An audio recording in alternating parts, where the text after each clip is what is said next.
बिस्मिल्लाहिर्रहमानिर्रहीम। अस्सलाम वालेकुम दोस्तों, कैसे हैं आप सब। मेरा नाम है सोहेल अनवर और आप देख रहे हैं आपका अपना channel kitchen for lucky peoples. तो मेरे अजीज दोस्तों, आज मैं आपके लिए शादियों वाली बहुत ही बेहतरीन किस्म की खीर की रेसिपी लेके आया हूँ।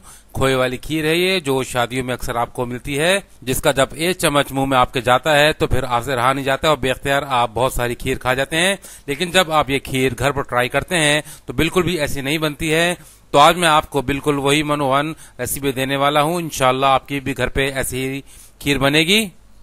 बस कुछ टिप्स एंड ट्रिक्स होती हैं जिसको फॉलो करना पड़ता है। तो आइए सीखते हैं किस तरह बनती है शादियों वाली खीर मेरे अंदाज में। बिस्मिल्लाहिर्रहमानिर्रहीम, अल्लाह का नाम लेके शुरू करते हैं। सबसे पहले आपने 1 किलो के करीब दूध लेना है। ये खुला दूध है जो नागौरी की दुकान पे आपको मिलता है। खुला दूध आपने इस्तेमाल करना है भैंस का। जब तक हमारा दूध गर्म हो हम वो प्रोसेस कर लेते हैं जिसकी वजह से मिनटों में खीर तैयार हो जाती है। बिस्मिल्लाहिर्रहमानिर्रहीम, हमने 125 ग्राम के करीब चावल लिए हैं जिसे हमने आधा घंटा भिगो के रख दिया था। अब हम इसे एक पतीली के अंदर डालकर इसे जब तक उबालेंगे जब तक ये बिल्कुल चावल गल ना जाए। अल्हम्दुलिल्लाह पानी में बॉयल आ चुका है। अब हम इसे जब तक पकाएंगे जब तक ये चावल गल ना जाए और पानी हल्का सा ड्राई ना हो जाए। अल्हम्दुलिल्लाह दूध हल्का सा बॉयल हो चुका है। हमने चावलों को उबाल कर इसका पेस्ट बना लिया है ग्राइंडर में। अब हम इस पेस्ट को दूध के अंदर आहिस्ता आहिस्ता करके शामिल करेंगे और इसे मुसलसल चमचा चलाते हुए पकाएंगे ताकि ये दोनों चावल और दूध आपस में यकजान हो जाएं।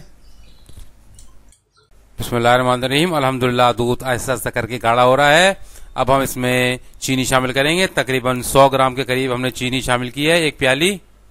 चीनी डालने के बाद आप दूध को हल्का सा चलाएंगे 2 से 3 मिनट ताकि चीनी अच्छी तरीके से मिल जाए और उसका पानी हल्का सा खुश्क हो जाए। इसके बाद हम इसमें 50 ग्राम के करीब खोया शामिल करेंगे। लाल वाला खोया, लस्सा खोया, ये गाय का खोया होता है जो गुलाब जामुन बनाने में काम आता है। और यही वो ट्रिक है और यही वो टिप है जिसकी वजह से घर के अंदर वैसा जायका नहीं आता जो आपको शादियों में मिलता है। अब आप इंशाल्लाह इस रेसिपी को ट्राई करके जब घर में खीर बनाएंगे तो बिल्कुल शादियों वाली खीर आपकी बनेगी इंशाल्लाह।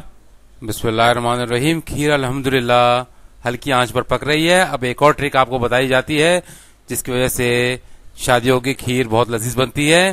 वो ट्रिक ये है कि आपने 25 ग्राम के करीब चीनी लेनी है और उसे कैरमलाइज करना है। इसे बिल्कुल लिक्विड की शक्ल में आपने करना है। चीनी को ये कैरमलाइज हो जाए, ब्राउन कलर की हो जाए, तब आपने इस महलूल को खीर के अंदर शामिल करना है। जब आप ये कैरमलाइज सिरप खीर के अंदर शामिल करेंगे तो आपकी खीर का जायका ऐसा हो जाएगा जो दूध को आप पकाते हैं 3 से 4 घंटा, जब वो लाल कलर का हो जाता है बिल्कुल वही जायका इसका हो जाएगा, सिर्फ इस कैरमलाइज चीनी की वजह से।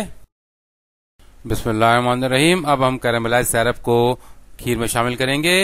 ये डालते आप थोड़ा एहतियात कीजिएगा कि कहीं कोई छींटा वगैरह आप पे ना लगे, क्योंकि चीनी जब पिघलती है तो बहुत गर्म होती है, इसलिए आप बहुत एहतियात कीजिएगा इस प्रोसेस को करते हुए। हमने तमाम सिरप को खीर में शामिल कर दिया है। अब इसे अच्छी तरीके से मिक्स करेंगे। आप देख सकते हैं कि दूध का कलर हल्का ब्राउन कलर का हो चुका है। ये कड़ा हुआ दूध कहलाता है जो अक्सर नागौरी की दुकान पे उबला हुआ दूध मिलता है, वो कड़ा हुआ होता है, वो इसी तरह कड़ाया जाता है। आप देख सकते हैं इसका कलर हल्का सा ब्राउन हो चुका है। अब ये बिल्कुल तैयारी के मराइल में है। अब बस हमने खीर को पकाते हुए थोड़ा सा गाढ़ा करना है। 5 से 10 मिनट ये और पकेगी और इंशाल्लाह खीर हमारी तैयार हो जाएगी। बिस्मिल्लाहिर्रहमानिर्रहीम, अल्हम्दुलिल्लाह 5 से 10 मिनट तक हमने खीर को मजीद पकाया था हल्की आंच पर। आप देख सकते हैं इस पर बबल बनने शुरू हो गए। जब ये बबल बन जाए तो समझ जाएं कि खीर बिल्कुल तैयार हो चुकी है। बिस्मिल्लाहिर्रहमानिर्रहीम, अल्हम्दुलिल्लाह खीर अच्छी तरीके से जम चुकी है, ठंडी हो चुकी है। आप देख सकते हैं कितनी मोटी किस्म की बेहतरीन किस्म की मलाई इस पे आई है।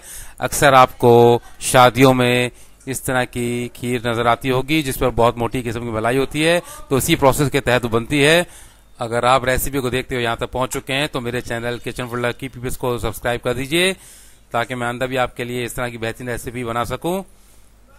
ये रेसिपी आप इंशाल्लाह ट्राई करेंगे तो आपकी सारी शिकायत दूर हो जाएगी कि शादी वाली खीर कैसे घर पे नहीं बनती है। इंशाल्लाह इस प्रोसेस के तहत आप बिल्कुल वही जायका वही मेयार इंशाल्लाह आप घर पर बनेगा। आप ट्राई कीजिएगा, इंशाल्लाह आपको ये रेसिपी जरूर पसंद आएगी।